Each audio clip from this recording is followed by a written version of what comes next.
et bienvenue parmi les Digital Doers, le podcast de ceux qui font le e-commerce. Voici une série spéciale en partenariat exclusif avec One-to-One Retail e-commerce Monaco, le rendez-vous incontournable de tous les acteurs du marché.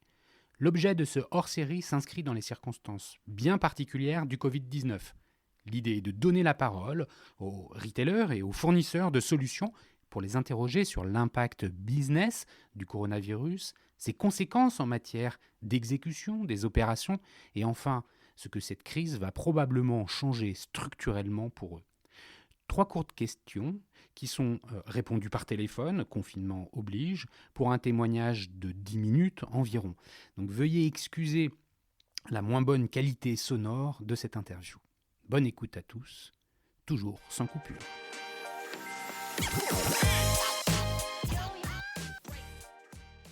Bonjour, aujourd'hui nous recevons dans ce hors-série lié aux conséquences du Covid-19 Justin Ziegler, cofondateur de Price Minister et animateur de la holding d'investissement SAS Partners. Et c'est plus précisément avec ce rôle-là qu'on va lui poser des questions aujourd'hui. Alors Justin, première question, quels sont les impacts et les conséquences de la crise sur les investisseurs ? Alors, le premier impact, c'est je pense pour beaucoup d'entre nous, ça a été une ou deux nuits où on a eu un peu du mal à dormir. Donc premier impact, c'était un peu une insomnie. Avec une prise de conscience, je pense pour beaucoup d'entre nous, assez rapidement, au-delà de l'impact sanitaire, c'est vraiment l'impact économique de cette crise. Et donc en fait, ça t'a empêché de dormir parce que tu t'es dit merde, on va perdre tous les investissements qu'on a fait ? Alors, en fait, pas forcément perdre, mais effectivement, beaucoup des investissements qui ont été faits sont à risque parce que le coût, avec les deux orthographes possibles, à la fois le coût COUP et le coût COU accent sur complexité, va être faramineux pour l'économie et évidemment, ça va impacter nombre de startups dans lesquelles on a investi. Nombre de sociétés, même des sociétés matures.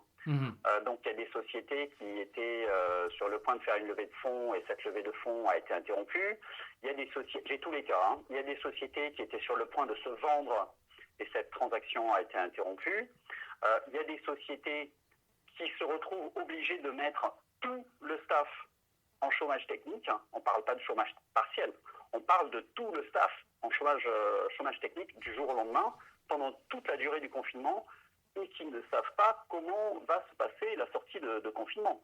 Ils vont réussir à reprendre le business ou pas ? Ouais, c'est ça. C'est-à-dire qu'il y a des impacts marché pour tes entreprises. Est-ce qu'il y a aussi des impacts de trésor ? Est-ce que c'est... Bien sûr. Ça c'est aussi la raison pour laquelle des investisseurs ont pu avoir une ou deux nuits d'insomnie.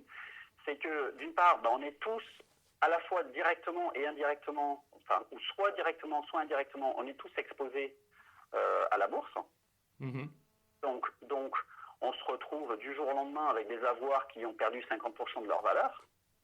Alors, pour peu que certains d'entre nous peuvent avoir aussi de la dette à proximité, vous imaginez l'inquiétude que ça peut générer. Donc il y a l'impact bourse et puis ensuite il y a l'impact sur les différentes participations qu'on a. Il y a certaines des participations qui ont pu faire des levées de fonds énormes sur des valorisations tout aussi énormes, qui sont des valorisations de marché d'il y a 2 mois, mais qui, si ça se trouve, dans quelques mois, vont devoir faire une autre levée de fonds. Ce ne sera pas du tout sur le même type de valorisation. Et donc on peut être précisément dans une situation dont certains parlent depuis longtemps, où on fait ce qu'on appelle un down round. C'est-à-dire que même pour une société qui se porte bien, la levée de fonds suivante est à une valorisation inférieure à la levée de fonds précédente. Ouais, et ça, comment ça se traite, ça ? J'avoue, ça se traite douloureusement, on va dire, avec des discussions et des négociations compliquées avec le fondateur et avec les actionnaires historiques, entre les actionnaires historiques et le fondateur. J'avoue que j'ai pas encore dû traiter ce cas, mais c'est tout à fait possible que ça puisse venir. Ouais, raconte-nous deux secondes là, ton historique d'investisseur en fait au sein de SAS Partners. Vous êtes plutôt sur des investissements early stage, hein, tu me disais. Alors oui, sur SAS Partners, on va investir en fait dans des sociétés qui ne sont pas encore arrivées à ce qu'on appelle la série A. Donc la série A, c'est la levée de fonds qui est un peu la première vraie. Qui est la première levée de fonds vraiment sérieuse. Ouais. Et donc nous, on se place avant, on est soit sur du seed, ou soit sur de la pré-série A ou des bridges en attendant la série A. Et donc on va passer, on est très présent avec nos entrepreneurs puisque nous-mêmes, on est une holding d'entrepreneurs. Et comme on est des entrepreneurs du SaaS, on s'intéresse plutôt à des boîtes qui font du SaaS. Ouais, tu travailles entre autres avec Martin Génaud, que je connais bien, que j'ai déjà interviewé, c'est ça? Pardon, j'ai pas compris ta question. Tu travailles entre autres avec Martin Génaud, qui est typiquement un entrepreneur investisseur. Exactement. Donc Martin Génaud, c'est l'exemple type de l'entrepreneur qui est actif et qui fait partie de SAS Partners. D'ailleurs, c'est un des membres fondateurs de SAS Partners. Et donc, on a d'autres entrepreneurs qui font partie également. Donc, on a un Xavier Chauvin, ou on a Quentin de Chivray, qui avait fait Shopnium, on a Bertrand Fredenucci. Donc, il y a un pôle, pas mal d'entrepreneurs qui ont fait du web, du SaaS dans le passé. Et qui aujourd'hui, lorsqu'on investit dans une société, on passe du temps avec l'entrepreneur sur lequel on a investi, soit à l'accompagner, soit à l'aider à faire du business, soit à affûter son discours commercial, affûter sa stratégie financière, affûter sa stratégie produit. On va l'aider parfois à faire du recrutement. Notre objectif, c'est vraiment d'apporter de la valeur et de la présence avec du mentoring. On va l'aider sur le timing, par exemple, est-ce qu'il doit recruter un DAF ou est-ce que c'est trop tôt vous avez en fait DAF, est-ce que c'est le bon moment pour recruter un directeur commercial ou est-ce que c'est trop tôt? Ouais, vous n'êtes pas que des financiers. En quantité significative ou est-ce que c'est trop tôt? Toutes sortes de choses comme ça. Ouais, vous n'êtes pas que des financiers, vous êtes aussi impliqués opérationnellement dans la vie des entreprises. Ça, c'est notre objectif. C'est là que, je dirais, c'est là où nous, on prend notre plaisir et notre intérêt à titre personnel, parce que c'est ça qui est important quand même pour nous, c'est de prendre du plaisir, c'est dans la relation avec les entrepreneurs. Et donc, on essaie d'être quelque part, on essaie vraiment d'incarner ce qu'on appelle le smart money. Et pour vous avoir côtoyé les uns les autres dans cette démarche de prêt, effectivement, c'est quelque chose qui fonctionne bien. Revenons au Covid-19. Aujourd'hui, dans quelle mesure il est encore possible de lever de l'argent? En fait, je pense qu'il y a eu, comme je disais, il y a eu une première réaction qui relevait un petit peu de l'insomnie pour plusieurs d'entre nous. Et puis ensuite, on s'est un petit peu posé, on a un petit peu regardé. Bon, en fait, la réalité, c'est qu'il y a quand même quelques opérations qui continuent et qui se sont faites, quelques belles opérations qui étaient déjà bien enclenchées, évidemment, et qui se sont conclues. Et puis, il y a aussi des sociétés qui sont, suivies et soutenues par leurs financiers et leurs investisseurs historiques. Donc, je dirais que passé la douche froide, j'ai un peu repris confiance et je pense qu'il y a plusieurs d'entre nous qui sont dans le même état. Et puis, il y a des levées de fonds. Alors, je ne sais pas à quel point je peux parler. Alors, je préfère pas citer, mais je sais qu'il y a des levées de fonds qui ont réussi à se conclure, des levées de fonds significatives qui ont réussi à se conclure récemment, et même des fonds d'investissement, et qui vont déployer cet argent. Alors, j'ai regardé un petit peu les statistiques de 2008. Ouais. Et ça, c'était assez intéressant. Donne-nous des infos. Pardon ? Ouais, vas-y, donne-nous les infos. Ça va être drôle. Ce qu'on a constaté en 2008, ouais. c'est que l'activité, la fréquence et le nombre de levées de fonds de série A, série B, série C a fortement diminué et a vraiment mis, je dirais, 1 an, voire un petit peu plus, pour se reprendre. Par contre, tout ce qui est avant la série A, et donc on va dire, les premiers financements d'entreprises, hein, donc le seed, tout ce qui tourne à proximité du seed, l'activité a ralenti pendant, on va dire, peut-être quelques mois, 2-3 mois, et ensuite l'activité a repris, et l'activité est même repartie en croissance significative. Donc, je dirais alors je ne me souviens plus exactement de la date de la crise de 2008, est-ce que c'était en début d'année, en milieu d'année ou en fin d'année, mais peu importe, on va dire que dès 2009, l'activité de seeding, l'activité d'amorçage, hein, tout le financement en amorçage avait repris, voire même avait repris de plus belle. Okay. Les séries A et les séries B et les séries C ont mis un petit peu plus de temps. Donc le challenge, ça va être pour une société qui avait prévu de faire une série A demain, ou qui avait prévu de faire une série A fin 2020, ben, ça va être un peu compliqué. Il va falloir attendre. Ces sociétés-là, elles vont devoir se retourner vers leurs financiers historiques, vers leurs investisseurs historiques, ou vers la BPI, pour dire, bah écoutez, j'avais prévu de faire une série A, mais clairement, le vent a tourné, donc on ne va pas réussir à faire une série A en 2020, donc il va falloir faire autre chose.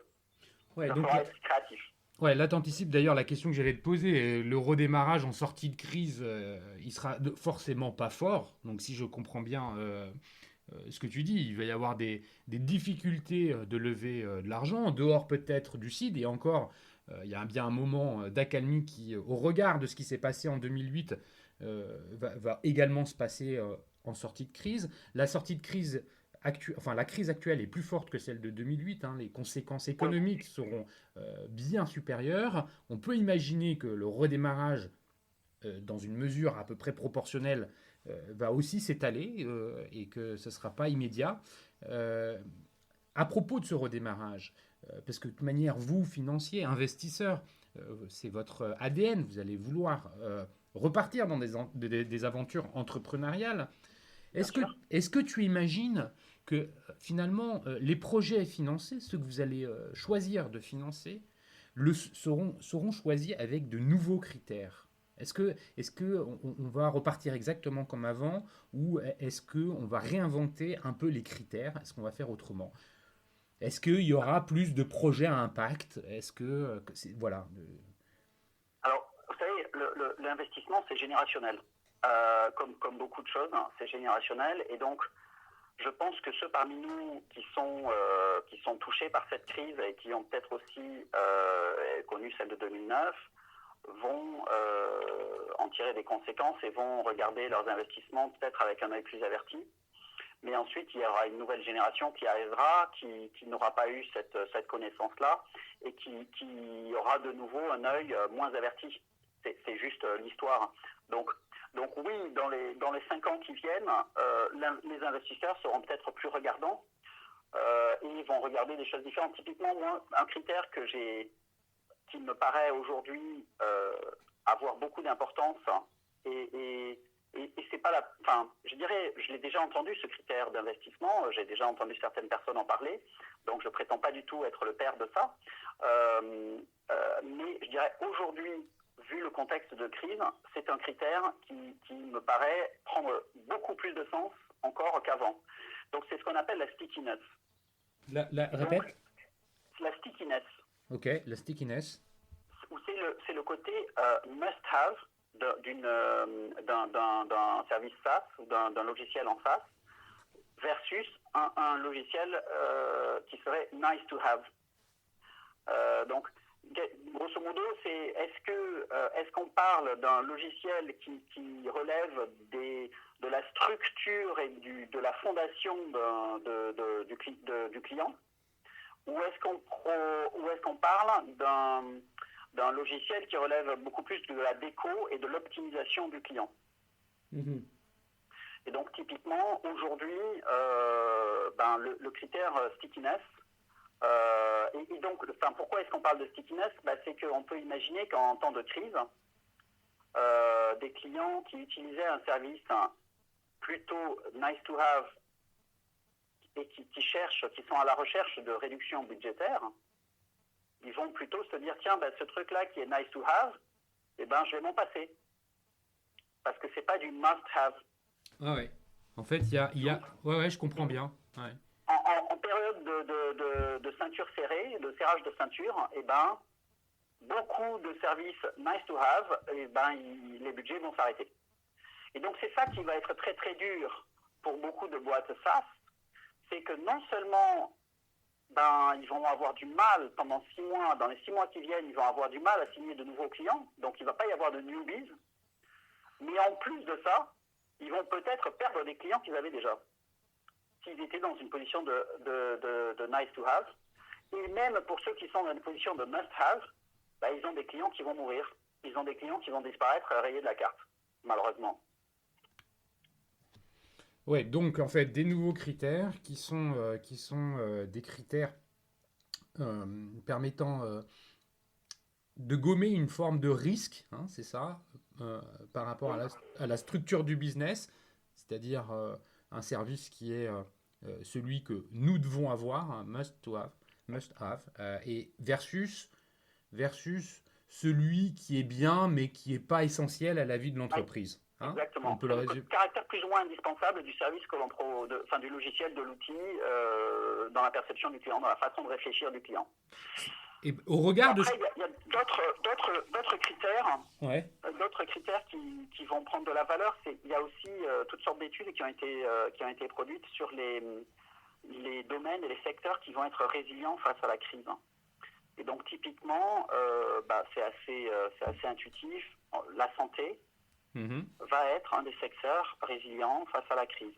Donc on peut tout à fait imaginer, sans avoir fait des études extraordinaires, que suite à cette crise sanitaire, tous les investissements liés à la santé vont plutôt aller en augmentant. Et donc toutes les startups de type santé, de type intelligence artificielle pour mieux diagnostiquer ceci ou mieux diagnostiquer cela, et donc pour réduire, in fine, pour réduire le coût de diagnostic, pour réduire le temps de diagnostic, on peut imaginer que les investissements là-dedans, dans ce secteur-là, vont aller en augmentant. Après, il y a aussi, c'est assez intéressant, tout ce qui est lié au divertissement. Comme ça a été évoqué dans la presse, Netflix, Zoom.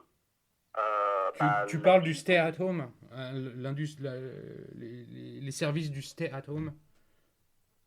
Oui, voilà, tout ce qui relève de qu'est-ce qu'on peut faire chez soi, quels sont les divertissements qu'on peut faire chez soi. Et aussi tout l'impact sur les réseaux, d'accord, tout ce qui relève de la télécommunication. Tous ces services-là, en ce moment, on va dire qu'ils sont contracycliques. C'est-à-dire qu'il y a des acteurs aujourd'hui, et j'en ai cité 2, mais pour qui c'est particulièrement fort, mais il y en a beaucoup d'autres pour qui on est d'ores et déjà en train d'observer une croissance extraordinaire. Alors qu'on est en temps de crise. Donc on peut aussi dire que c'est ces secteurs-là qui seront favorisés dans les investissements à très court terme. Écoute, Justin, ça me paraît être un bon mot de la fin. Merci pour cet échange. Merci beaucoup pour nous partager en fait ton expérience et ton expertise autour de l'investissement. Je pense que effectivement pour toi et le secteur, comme pour beaucoup d'autres, les périodes sont compliquées. Il y a une forme de navigation à vue, mais il y a aussi déjà une projection qui s'opère post-crise. Hein, tu l'as bien développé. Merci à vous tous qui écoutez les Digital Doers dans cette période de confinement. Et puis merci, comme d'habitude, à Comexposium, l'organisateur de l'événement One-to-One Retail e-commerce de Monaco, d'avoir permis à mes invités et aujourd'hui à Justin de prendre la parole et de partager leur témoignage avec nous. Si vous souhaitez me laisser des commentaires ou m'envoyer des messages, vous pouvez le faire au travers le site lesdigitaldoers.com. Merci et à très bientôt.